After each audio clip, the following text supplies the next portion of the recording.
Everybody should have a custom belt, and I'm here to tell you why. Oh, and how to make it, step by step.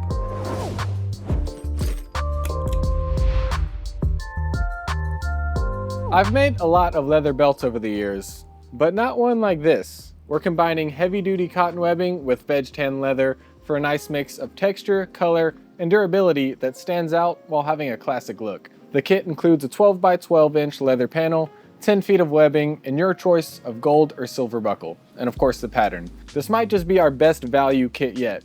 I'll explain why later. There are 10 color combinations to choose from, and if you're into dyeing your own leather, we even offer an undyed option so you can get the exact shade you want and get creative.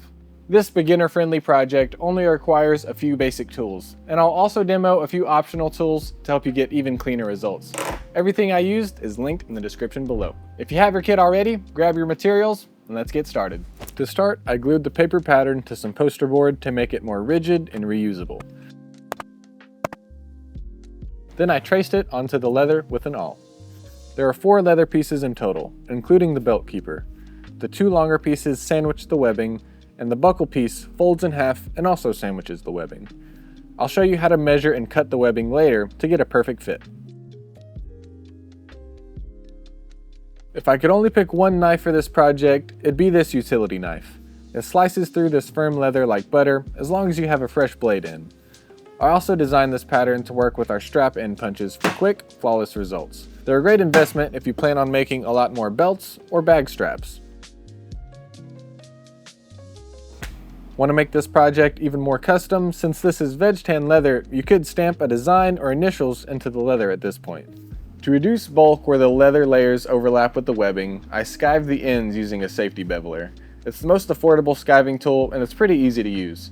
But do yourself a favor and keep a fresh blade end or else you'll struggle, and be careful when you swap those blades out. I would also recommend that you test on scrap first, and the good news is we include extra leather and webbing in the kit just for that reason.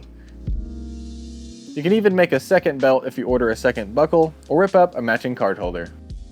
Now for the buckle slot. We sell an oblong punch, but you can also just use the rotary punch and utility knife to punch 2 holes and trim the middle section. I'll wait to punch the belt holes until after gluing so we can get the sizing just right and punch both layers at one time. Before gluing, we need to sew or staple the belt keeper loop together. You can give the edges of that piece a quick burnish if you'd like.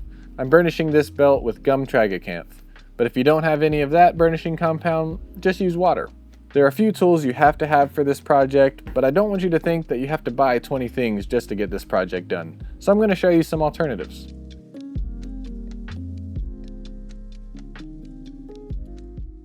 Now, slide the buckle and keeper onto the buckle piece and apply contact cement. I'm using S18 from Sailrite. Pay close attention as you position the keeper and the buckle. Make sure everything is facing the right direction and is nice and straight, because once you put the glue together, it's going to be tough to take it apart.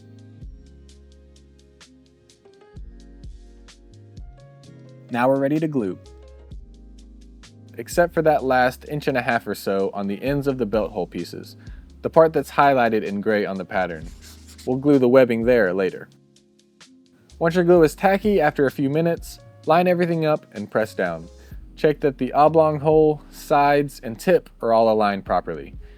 The keeper will be held in place by the glue, but make sure it's about 1/2 inch from the bar on the buckle. And while the glue is still out, let's do the same thing for the 2 end pieces, leaving those gray areas from the pattern unglued. So let's talk sizing. There's just one simple measurement you need to nail the fit, whether the belt is for you or for a customer. And with the way I do it, you can also make a belt for someone without ruining the surprise, so long as you can get your hands on one of their old belts. The measurement we need is from the tip of the buckle, where the prong hits, to the belt hole they use most often. You can usually tell which hole they use just by looking for some wear and tear in that area. This is so much simpler than getting out a tape measure and actually measuring someone's waist, and it's actually more accurate because it takes away the variables like measuring too high or low on the waist or the length of the buckle. So looking at my belt, the measurement I need is 36.25 inches. But I will add 1/2 inch to account for that curve that this belt has. So the measurement I'm going for is 36.75 inches. I'll just place my pieces in a way to replicate that measurement from the tip to the center hole of the new belt. If you haven't marked the center hole yet, go ahead and use your pattern to do so. When cutting the webbing to length, make sure you account for the ends that will be sandwiched between the leather.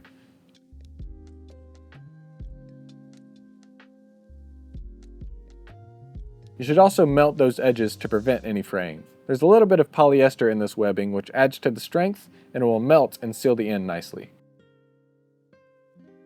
For a clean finish on the leather, bevel and burnish your edges, especially on the buckle side since it's more visible and it's the part you'll be handling. But first, if the edges aren't flush, sand them smooth before you bevel.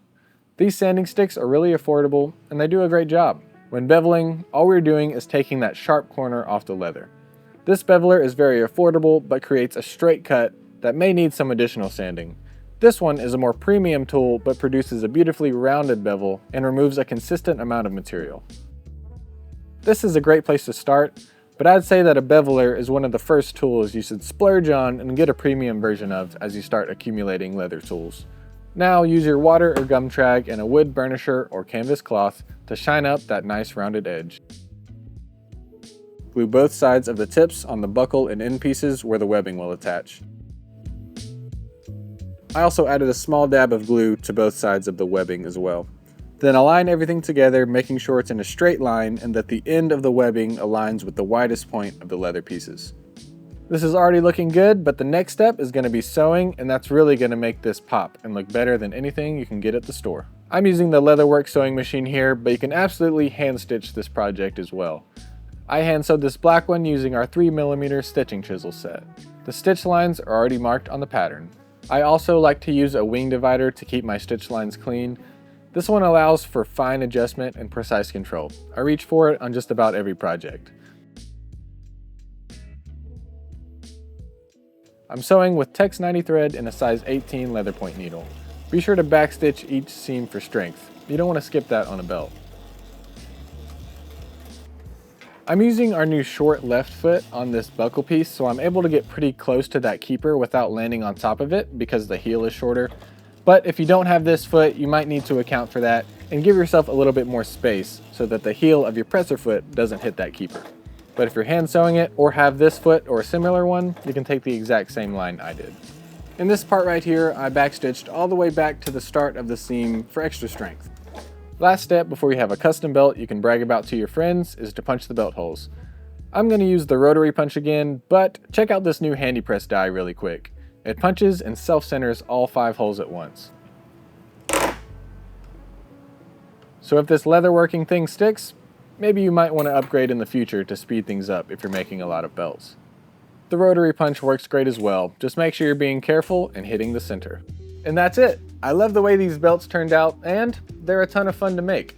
And I've always thought there's something special about wearing something you've made with your own 2 hands, and now you can say the same. Get yours today at Sailrite.com. And thanks for watching.